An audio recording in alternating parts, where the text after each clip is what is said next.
आज हम करने जा रहे हैं क्लास 6 के लिए क्वेश्चन नंबर 6, जो कि एनसीईआरटी की बुक में क्वेश्चन नंबर 6 है। तो क्वेश्चन नंबर 6 में है ए बी रेखा के समानांतर के बिंदु के ऊपर एक रेखा खींचिए। बाहर के बिंदु पे एक रेखा खींचिए। ए बी रेखा के समानांतर बाहर दिए बिंदु के ऊपर एक रेखा खींचिए। ए बी रेखा के समानांतर ऐसी रेखा खींचनी है जो के बिंदु से गुजरे और वो ए बी रेखा के समानांतर हो। तो ये हमारे पास ये वाली रेखा आंसर होगी। तो ये हमने करना है। सबसे पहले जो प्रश्न में दिया हुआ है उसे ले लीजिए।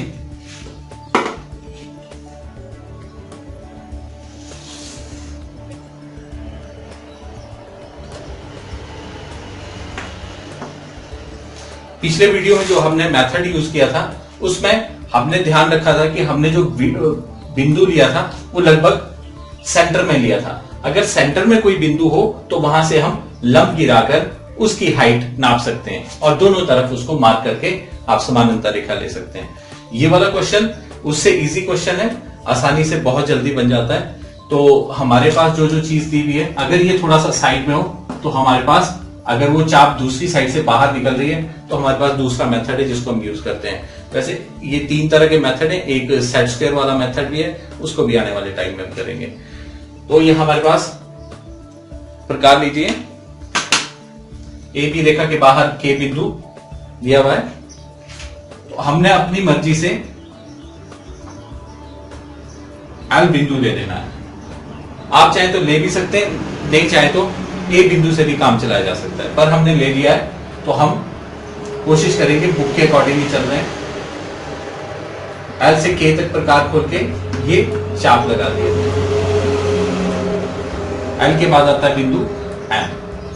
अब एल से हमने के बिंदु तक प्रकार खोल के चाप लगाई थी, इसका एक एंगल बना हुआ है। तो वही एंगल हमने अब के से क्रिएट करना है।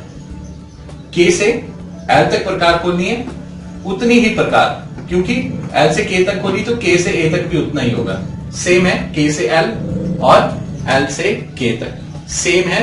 तो हमने इस तरह से हमने एक आर्क लगा दी, एक चाप लगा दी। जैसी चाप यहां पे लगी हुई है उसी एंगल पे यहां पे भी चाप लगी है। अब हमने देखना है कि इस चाप के बीच में कितना अंतर है, कितने साइज की है ये, जो हमारे ए बी रेखा के ऊपर जो बिंदु काट रहा है एम तक। के से एम तक कितनी इसकी लेंथ है, तो हम इसको दूरी है उसको नाप लेते हैं। उतना ही डिस्टेंस हम एल से भी ऊपर की तरफ क्रिएट कर देते हैं। ये हमारे पास एन बिंदु आ जाता है। अब हम एन और के को मिलाएंगे।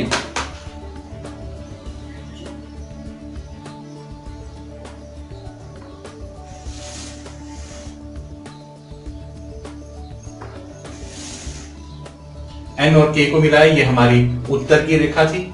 हम इसको चेक कर लेते हैं क्या ये हमारे पास आंसर सही आया। सेट स्क्वायर इस काम के लिए सबसे उपयुक्त होता है, तो हम सेट स्क्वायर ले रहे हैं। इसकी हम 2 साइडें यूज करेंगे, एक ये काउंटिंग वाली, दूसरी ये काउंटिंग वाली। एक काउंटिंग वाली साइड को हमने जिसके समानांतर चेक करना है हमने उसके ऊपर रख दिया,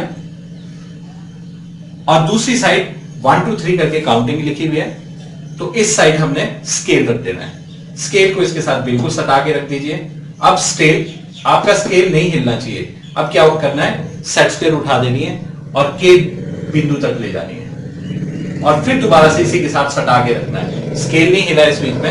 अब हमने क्या किया है, सेट स्क्वायर को उसके साथ सटा के रख दिया है। कोई गैप नहीं है, यहां भी कोई गैप नहीं है। अब देख लीजिए ये समानांतर रेखा बिल्कुल सही है। हमारा आंसर के बिंदु के ऊपर ए बी रेखा के, किसके, ए बी रेखा के समानांतर रेखा के बिंदु के ऊपर हमने सेट स्क्वायर से इस चीज को चेक भी कर लिया है। तो ये हमारे पास क्वेश्चन था, ए बी रेखा के बाहर दिए हुए बिंदु के से समानांतर रेखा खींचो। तो आशा करता हूं मेरा ये वीडियो आपको पसंद आया होगा। वीडियो को लाइक कीजिए, शेयर कीजिए और सब्सक्राइब कीजिए, ताकि आने वाले वीडियोस की आपको नोटिफिकेशंस मिलती रहे। धन्यवाद।